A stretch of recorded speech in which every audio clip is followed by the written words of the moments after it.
नमस्कार दोस्त, knowledge with Manoj में आपका स्वागत है। दोस्तों, आज हम आपको एसएससी जीडी के लिए हिंदी से संबंधित टॉप क्वेश्चन हम कराएंगे। दोस्तों, आप जानते हैं कि एसएससी जीडी की एग्ज़ाम 10 जनवरी से शुरू होगी और यह 14 फरवरी तक होगी। इसीलिए आप अभी से कमर कस लीजिए, अच्छी तरह से तैयारी कीजिए ताकि आप अपना रिजल्ट पक्का कर सकें। ये तो अब हम आपको हिंदी से संबंधित सवाल जो समास चैप्टर से है, आज हम सिर्फ समास के बारे में पढ़ेंगे जो कभी ना कभी कोई एग्ज़ाम में पूछा जा चुका है। वैसा इम्पोर्टेंट क्वेश्चन हम अभी डिस्कशन करेंगे, समास से संबंधित क्वेश्चन। तो आइए हम आपको ले जाते हैं प्रश्न की ओर। ठीक है, इस तरह से सवाल है, जिस समास के दोनों पद अप्रधान होते हैं वहाँ पर कौन सा समास होता है? जिस समास के दोनों पद अप्रधान होता है वहाँ पर कौन सा समास होता है? तो कौन सा समास होता है? ये इसका आंसर होगा डी नंबर, बहुब्री समास। बहुब्री समास के बारे में आपको बता दें, यानी कि दोनों पद अप्रधान होती है और यह विशेष अर्थ प्रकट करता है, अर्थात इसको हम शॉर्ट ट्रिक में कह सकते हैं विशेष अर्थ प्रकटे बहुब्री समास। यानी कि जो विशेष अर्थ प्रकट करता है उसे बहुब्री समास कहते हैं। इसका उदाहरण आपको बता दें, लंबोदर, इसको हम तोड़ेंगे, जैसे लंबा है उदर जिसका, अर्थात गणेश भगवान, यह विशेष अर्थ प्रकट कर रहा है। उसी तरह इसका दूसरा उदाहरण हम देख सकते हैं, दशानन, दस है आनंद जिसका, अर्थात जस माथा वाला, कौन था? रावण। ये भी आपका बहुब्री समास में आएगा। इसके बाद नेक्स्ट क्वेश्चन, जितेंद्री में कौन सा समास है? जितेंद्री में ये भी बहुब्री समास है। इसी तरह से 7 का आंसर हो जाएगा ऑप्शन बी। ठीक है, नेक्स्ट क्वेश्चन, देवासुर में कौन सा समास है? देवासुर में कौन सा समास है? तो इसका आंसर होगा डी नंबर, द्वंद्व समास, यानी कि द्वंद्व समास। द्वंद्व समास के बारे में आपको बता दें दोस्तों, जिसका दोनों पद प्रधान हो, अर्थात दोनों पद का अर्थ होता है कि यानी कि देव और असुर, यानी कि देव हुआ और एक असुर हुआ, यानी कि दोनों पद प्रधान है। जैसे देव माने देवता और असुर मतलब राक्षस, इस तरह से इसका दोनों पद प्रधान है, इसीलिए यह द्वंद्व समास है। द्वंद्व समास के बारे में आपको बता दें, द्वंद्व समास का उदाहरण जैसे माता पिता, लोटा डोरी, बहुत सा ऐसा उदाहरण है द्वंद्व समास का। और द्वंद्व समास का पहचानने का सबसे अच्छा तरीका है जिसमें बीच में हाइफन लगा हो, जैसे माता पिता में बीच में हाइफन लगा रहता है, लोटा डोरी में, भाई बहन में, ये सब आपका द्वंद्व समास का उदाहरण है। इसके बाद अगला क्वेश्चन देखिए, दीनानाथ। दीनानाथ 10 नंबर, दीनानाथ में कौन सा समास है? तो दीनानाथ में कौन सा समास है? कर्मधारय। कर्मधारय, ए नंबर ऑप्शन होगा 10 का। कर्मधारय का आपको बता दें, इसका पहचानने का ट्रिक है, दोनों पद यानी पहले और अंतिम पद में जो या के समान आदि आते हैं। जैसे कमल के समान नयन, कमल नयन के आया ना, उसी तरह चंद्र के समान मुख, चंद्रमुख। और इसका उदाहरण है, लाल है जो मणि, लालमणि। महान है जो महादेव, महान है जो देव, महादेव। इस तरह इसको पहचानने का ट्रिक है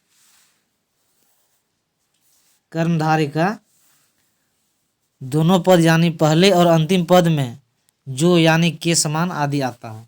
इस तरह से इसका आंसर ए नंबर हो जाएगा, दीनानाथ का कर्मधारय। इसके बाद नेक्स्ट क्वेश्चन 11 नंबर, मुख दर्शन में कौन सा समास है? मुख दर्शन में तो इसका आंसर होगा बी नंबर, तत्पुरुष समास। तत्पुरुष समास आ जाएगा इसका आंसर। ठीक है, इसका 12 नंबर क्वेश्चन देखेंगे, कौन सा शब्द बहुब्रीहि समास का सही उदाहरण है? बहुब्रीहि समास का सही उदाहरण है, तो इसका आंसर कौन होगा? बहुब्रीहि समास का सही उदाहरण इसका सी नंबर होगा, पंचानन। ऑप्शन नंबर सी, पंचानन। आपको पहले ही बता चुके हैं, बहुब्रीहि समास में विशेष अर्थ प्रकटे बहुब्रीहि, यानी कि जो विशेष अर्थ प्रकट करता हो उसे बहुब्रीहि समास कहते हैं। ठीक है, इसके बाद नेक्स्ट क्वेश्चन आप 13 नंबर क्वेश्चन, निशाचर कौन सा समास है? निशाचर, निशाचर कौन सा समास है? तो निशाचर है, इसका आंसर होगा डी नंबर, बहुब्रीहि समास। बहुब्रीहि समास, ठीक है, यानी कि डी नंबर ऑप्शन होगा इसका बहुब्रीहि समास। यानी कि निशाचर यानी जो रात में घूमता हो उसे निशाचर कहते हैं। अच्छा, रात में कौन घूमता है? राक्षस, इसीलिए इसका आंसर डी होगा, विशेष अर्थ प्रकट कर रहा है, ऑप्शन नंबर डी। इसका चौराहा, चौराहा कौन सा समास है? 14 नंबर, चौराहा, तो इसका आंसर होगा ऑप्शन नंबर डी, द्विगु समास। द्विगु समास पहचानने का एक ही नियम है, संख्या पूर्वे द्विगु, यानी कि जो पद दिया है ना, जो शब्द दिया है उसके पूर्व पद यानी कि पहले जो संख्या लगा रहे उसे हम द्विगु समास कहते हैं। इसीलिए यहाँ चौराहा है, जहाँ चौराहा का होता है चारों राहों का समूह, यानी कि जहाँ चार रास्ता मिलता है, इसीलिए इसे चौराहा कहते हैं। ये होगा डी नंबर आपका। ठीक है, नेक्स्ट क्वेश्चन, दसमुख।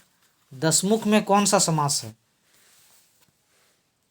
15 नंबर, दसमुख, यानी कि 10 गो मुख जिसका है, यानी कि 10 माथा जिसका है उसे हम दसमुख कहेंगे। तो दसमुख किसका 10 माथा था? रावण का, इसीलिए ये बहुब्रीहि समास हो जाएगा। क्योंकि आपको पहले ही बता चुके हैं, बहुब्रीहि समास में विशेष अर्थ प्रकट करता है, जैसे यहाँ विशेष अर्थ प्रकट कर रहा है, इसीलिए इसका आंसर बी नंबर होगा। ठीक है, इसके बाद 16 नंबर क्वेश्चन। 16 नंबर क्वेश्चन क्या है? सुपुरुष में कौन सा समास है? सुपुरुष में कौन सा समास है? तो इसका आंसर होगा सी नंबर, कर्मधारय। कर्मधारय समास का आपको पहले ही बता चुके हैं, नियम क्या है कर्मधारय। कर्मधारय में पहचानने का दो ही नियम है, जैसे जो के समान दोनों पद के मध्य होना चाहिए, जैसे दोनों पद के मध्य जो या के समान लगा रहता है कर्मधारय समास का, यही उदाहरण है, यही पहचानने का ट्रिक है। इसका उदाहरण आपको बता दें, कमल के समान चरण, चरण कमल। ठीक है, चंद्र के समान मुख, चंद्रमुख, के यहाँ के लगा है ना, के समान, इसीलिए यह कर्मधारय समास है। अब बताए थे कि जो भी लगा रहता है, इसका उदाहरण आपको देंगे तो समझ में आ जाएगा।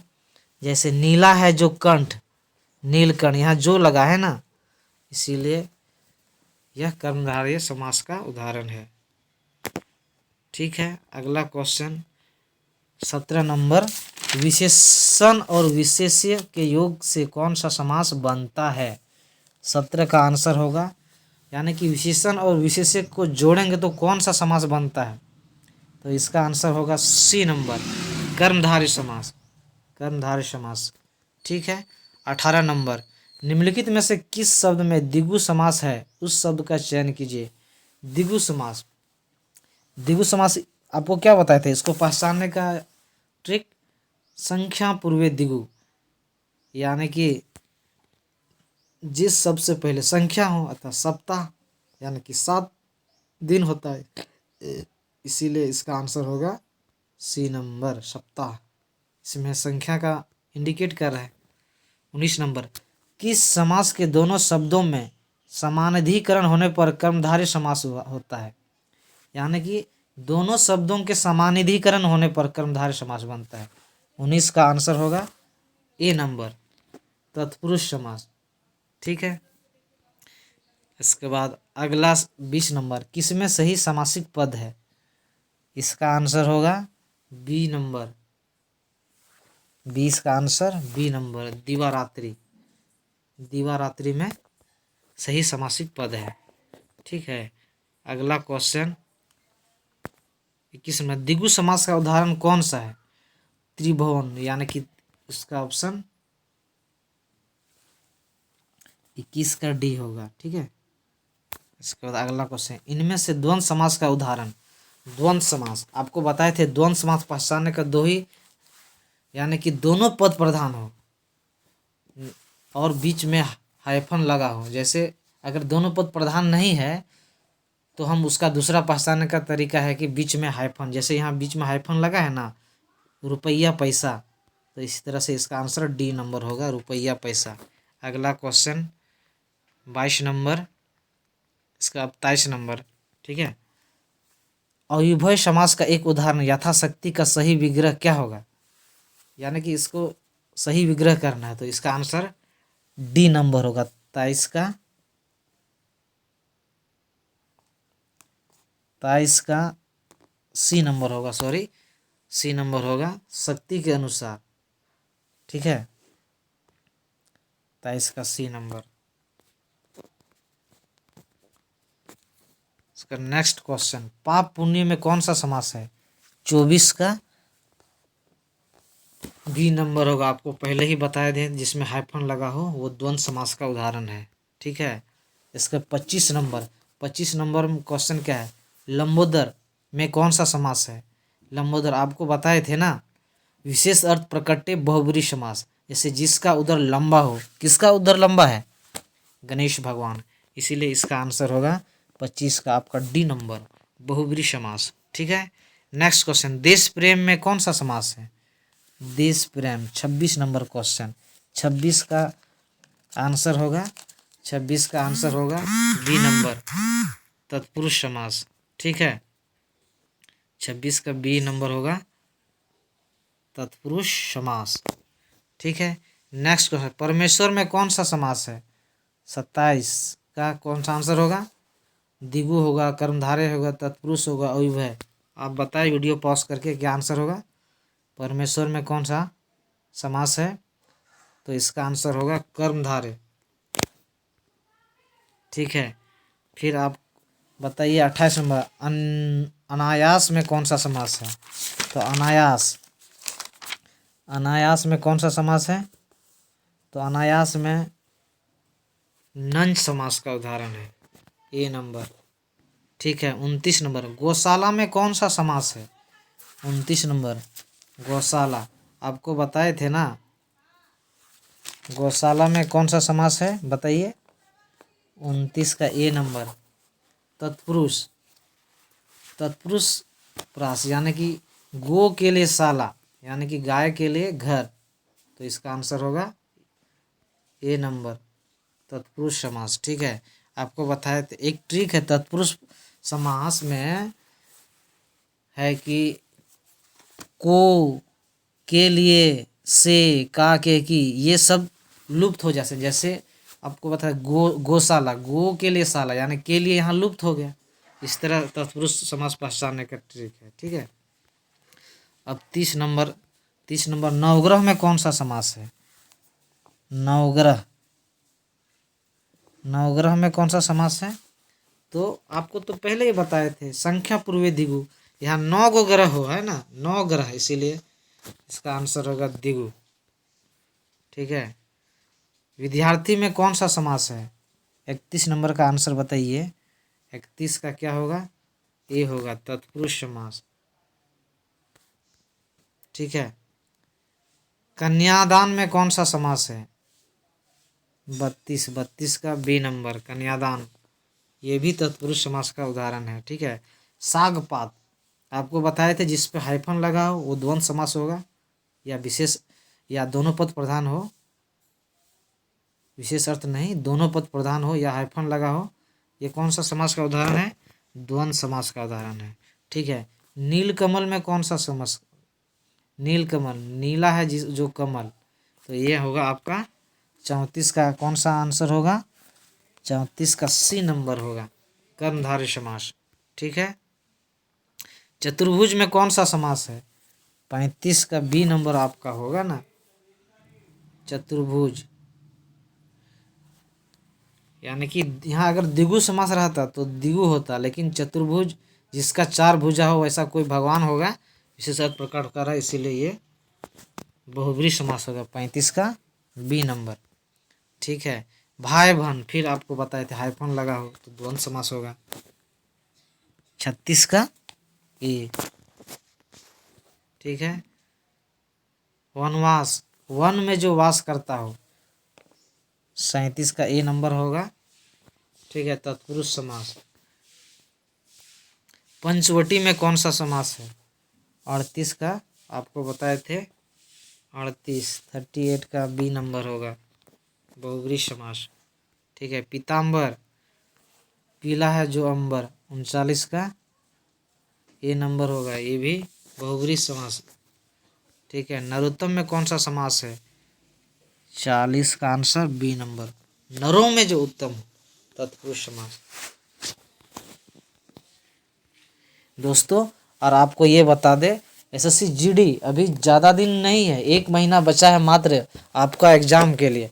इसीलिए आप एसएससी जीडी का प्रिपेयर इतना, कम से कम तो आप 24 घंटा में 10 घंटा रीड कीजिए, तब कम से कम तब आपको थोड़ा सा सुकून मिलेगा कि हाँ हम पढ़े हैं और तैयारी कर रहे हैं।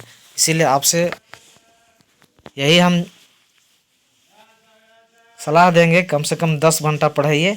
और आपको अगर एसएससी जीडी से संबंधित स्टडी मटेरियल चाहिए, यानी कि 2019 में लगभग 56 शिफ्ट में एग्ज़ाम हुआ था, उसका पीडीएफ यानी कि टीसीएस द्वारा जो पूछा गया था उसका सारा ऑफिशियल आंसर की आपको देंगे, सारा हिंदी, रीजनिंग, मैथ, जीके का जो आता है ना ऑफिशियल आंसर की, और 2019 और 21 दोनों का आपको पीडीएफ भेज देंगे। मेरा व्हाट्सएप नंबर है 9973566023 पर आप मैसेज कर सकते हैं और आप पीडीएफ से अपना तैयारी को और बेहतर बना सकते हैं। Thank you for watching.